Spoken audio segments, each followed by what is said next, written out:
Hello friends, তোমরা কেমন আছো? আজ আমি কি রান্না করছি তোমরা নিশ্চয়ই দেখে বুঝতে পারছো। হ্যাঁ, আমি আজকে মাছের মুড়ো দিয়ে লাউ রান্না করছি।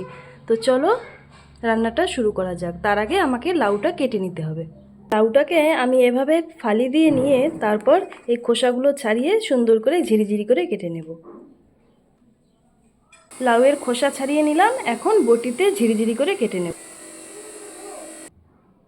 তো বন্ধুরা, আমার পুরো লাউটা কেটে নেওয়া হয়ে গেল। তো চলো এখন রান্না শুরু করা যাক। তেলের উপরে সাদা জিরে, তেজপাতা, টমেটো ফোড়ন দিয়ে এবারে কেটে রাখা লাউগুলো দিয়ে দেবো।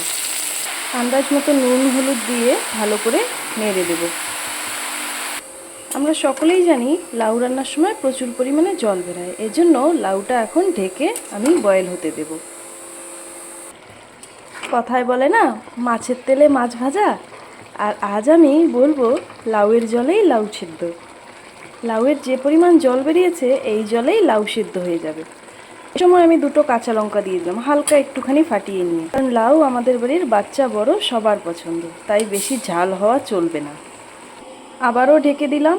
লাউ অনেকটাই সিদ্ধ হয়ে এসছে। এই সময় জিরে গুঁড়ো আর আদা বাটাটা দিয়ে মিক্স করে নেব। নিয়ে এবারে ভেজে থাকা মাছের মুড়োটা দিয়ে দিলাম। খুন্তির সাহায্যে মুড়োটাকে ভেঙে দেওয়ার চেষ্টা করব।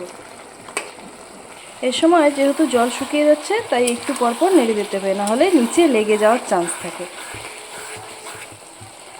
তো বন্ধুরা, এরকম সুস্বাদু লাউ ঘন্ট হলে আর কি চাই, এই লাউ ঘন্ট দিয়েই